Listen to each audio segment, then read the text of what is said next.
نماز پڑھے پھر بھی جنت میں نہیں، قرآن پڑھے پھر بھی جنت میں نہیں۔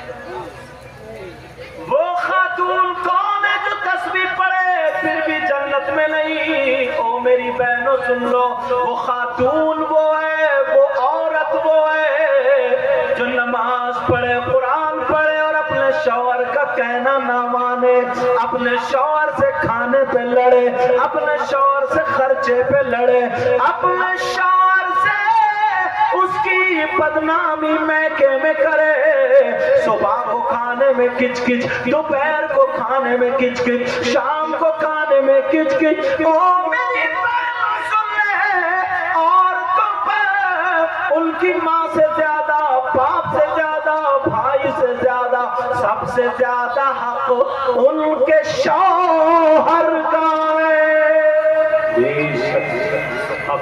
کس کا حق ہے بولو؟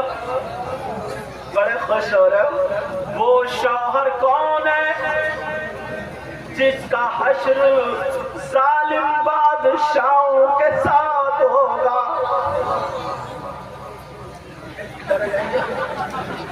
ظالم بادشاہ کے ساتھ ہوگا وہ شوہر۔ اور ظالم بادشاہ کون؟ فرعون، قارون، نمرود، حامان، شداد۔ نماز پڑھے، مسجد میں رہے، جلسے میں نعرہ لگائے، مگر پھر بھی اس کا حشر ظالم بادشاہ کے ساتھ۔ کون ہے وہ شوہر؟ وہ ہے جو اپنی بیوی پہ الزام لگاتا ہے، جو اپنی بیوی کو مارتا ہے، جو اپنی بیوی کو شراب پی کر کے گھر سے نکالنے کی دھمکی دیتا ہے، جو بیوی کو تماچے مارتا ہے، بیوی سے لڑتا ہے، اس پہ شک کرتا ہے، یہاں تک کہ بیوی کا بستر الگ، شوہر کا بستر الگ۔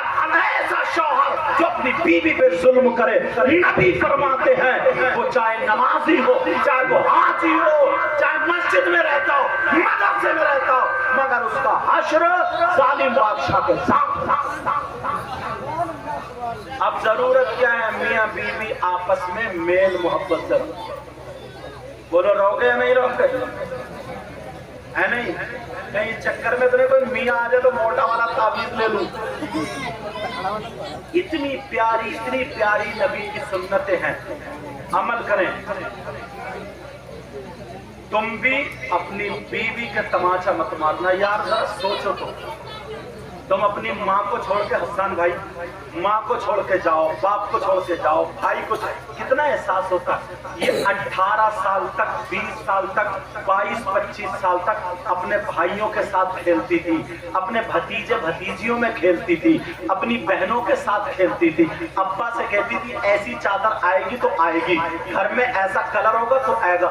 اس لڑکی کی چلتی تھی، مگر جیسے ہی تمہارے گھر میں آئی، شادی ہو گئی، اس نے اپنے باپ کو چھوڑا، اپنی ماں کو چھوڑا، اپنے بھائیوں کو چھوڑا، اپنی بہن کو چھوڑا، سارے رشتہ داروں کو چھوڑ کے تمہارے اوپر بھروسہ کر کے اس نے اپنی زندگی کو تمہارے حوالے کر دیا ہے۔ اب مجھے بتاؤ، اگر تمہارے سر میں درد ہو تو یہ تمہارا سر دبا رہی ہے، تمہارے پاؤں میں درد ہو تمہارا پاؤں دبا رہی ہے، تمہارے مہمان آ جائیں تو معلوم ہے مہمانوں کو ٹھنڈا گرم پانی، چائے، ناشتہ دے رہی ہے۔ جیسے میں نے ابھی فرمائش کر دی، مولانا ندیم صاحب کے، میں نے کہا کیا بنا ہے کھانے میں؟ انہوں نے کہا ہے مرغا بھی ہے، بکرا بھی ہے، بریانی بھی۔ میں نے کہا ایک کام اور کرو، دال ہے کہ نہیں؟ یہ موجود ہے؟ بولے ہاں ہے۔ میں نے کہا اس کی ہری مرچ کی چٹنی اور پسوا دیو۔ جب میں نے کہا تو ان کے گھر کی کسی بچی نے یا بہو نے ضرور پیسی ہوگی۔ سمجھ میں آ رہی ہے کون ہے؟ ارے تمہارے مہمان آئے، تمہارے کپڑے دھو رہی ہے، پریس کر رہی ہے، تمہارے بچوں کو پال رہی ہے، صبح کو تمہیں کھانا دے رہی ہے، دوپہر کو تمہیں کھانا دے رہی ہے، شام کو کھانا دے رہی ہے۔ سنو، ہر اسکول کی 8 دن چھٹی ہوتی ہے، اتوار کے دن چھٹی ہوتی ہے، مدرسے کو جمعے کی چھٹی ہوتی ہے، فیکٹری کی چھٹی ہوتی ہے، کارخانے کی چھٹی ہوتی ہے، مگر چولہے کی ایک دن بھی چھٹی نہیں ہوتی ہے۔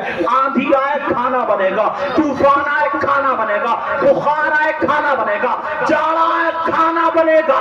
اب مجھے بتا، تم مرد ہو کر کے، تو جوان ہو کر کے لاٹھی چلانے والا، ہل جوتنے والا، مزدوری کرنے والا، تیرے پاؤں میں درد ہو سکتا ہے، یہ تو نازک ہے، یہ تو نازک ہے کہ اس کے پاؤں میں درد نہیں ہوتا ہوگا، اس کے سر میں درد نہیں ہوتا ہوگا، اس کے ہاتھوں میں درد نہیں ہوتا ہوگا، مگر اس نے کبھی نہیں کہا میرے پاؤں دبا دے، اس نے کبھی نہیں کہا میرا سر دبا دے، اس نے کبھی نہیں کہا میرے ہاتھ پاؤں دبا دے۔ یہ تم سے کیا چاہتی ہے؟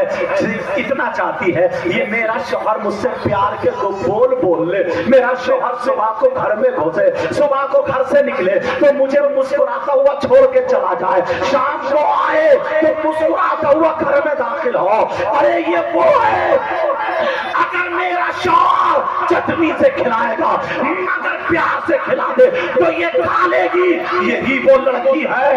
اگر تم پیار محبت سے رہتے ہو تو اپنے بھائیوں سے لڑ جاتی ہے تمہاری خاطر، اپنے باپ سے لڑ جاتی ہے تمہاری خاطر، اپنی بہن سے لڑ جاتی ہے تمہاری خاطر۔ تم تو لڑ کے دکھاؤ، تمہارے باپ کو کھانا دے رہی ہے، تمہاری ماں کو کھانا دے رہی ہے، اور اگر اس کے میکے کا کوئی آ جائے، اس کا بھائی کوئی آ جائے اور یہ کہہ رہی ہے سن رہے ہو میں چائے بنا رہی ہوں، تم نمکین لے آؤ، انڈے لے آؤ، رسگلے لے آؤ، تھوڑی برفی لے آؤ، تو تمہاری تیوری بگڑ جاتی ہے، گردن ٹیڑھی کر کے کہتے ہو آ گئے ننگے، آ گئے فقیر، آ گئے بھکاری، آ گئے محتاج۔ ارے یہ کھلائی، شرم آنی چاہیے ایسے مردوں کو۔ جب تک تم ان کے پیاروں سے پیار نہیں کرو گے اس وقت تک تمہاری بیوی تمہارے گھر میں بیوی بن کے ہرگز نہیں رہ سکتی، نوکرانی بن کے ضرور رہ سکتی ہے، اپنے باپ کی عزت کی خاطر، اپنے ماں کی عزت کی خاطر۔ ذرا سنو، سوچو،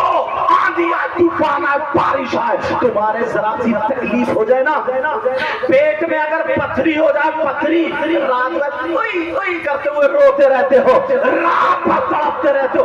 اس نے 9 مہینے پیٹ میں تمہارے بیٹے کو رکھا، 9 مہینے پیٹ میں تمہاری بیٹی کو رکھا۔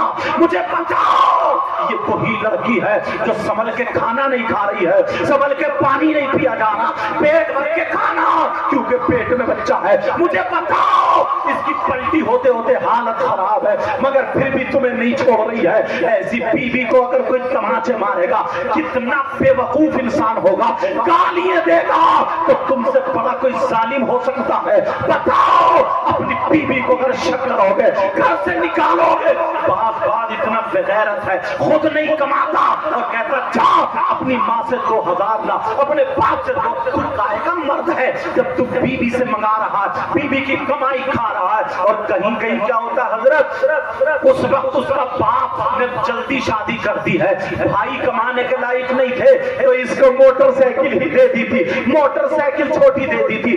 اب اس کے چھوٹی بہن کی جب شادی ہوتی ہے تو بھائی کمانے لگے، کوئی دلی کما رہا ہے، کوئی بنگلور کما رہا ہے، کوئی گوا کما رہا ہے، کوئی بمبئی کما رہا ہے، کوئی مدراس کما رہا ہے، چاروں طرف سے کمائی آ رہی ہے۔ تو اپنی بہن کو موٹر سائیکل بھی دے رہے ہیں، اپنی بہن کو کارڈ بھی دے رہے ہیں، اپنی بہن کو جہیز دے رہا ہے، تو یہ داماد بگڑ جاتا ہے اور کہتا ہے مجھے نہیں دی موٹر سائیکل، مجھے کباڑ نہیں دیا، میں نہیں بیٹھوں گا شادی میں جب تک مجھے نہیں دیں گے۔ اس وقت تک ڈوب جانا چاہیے۔ یہ مرد ہے کیا؟ میں اسے مرد نہیں سمجھتا ہوں، پسینے کی کمائی کھا۔ اور تو یہ بتا جب بیوی کو بھیجتا نہیں ہے اور اگر بھیج بھی دیتا خود نہیں جاتا ہے، سسرال میں تیری خوشامد ہو رہی ہے، اور اگر وہیں پہ نا تو اسے اپنی چھوٹی بیٹی کی طرح سمجھتا، بہن کی طرح سمجھتا، یہ کہتا ہے یہ میری سالی نہیں ہے، یہ میری چھوٹی بہن ہے، ہاں خوب کرو، اچھے سے کرو، تو اتنی نئے داماد کی عزت نہیں ہوتی جتنی پرانے داماد کی عزت ہوتی ہے۔ مگر اتنے لالچی ہو گئے، اتنے بغیرت ہو گئے، اتنے بگڑیل ہو گئے، اس سے زیادہ اور نہیں کہہ سکتا۔ اسی لیے نبی نے فرمایا جو بیوی کو مارتا ہے، ناجائز ستاتا ہے، چاہے وہ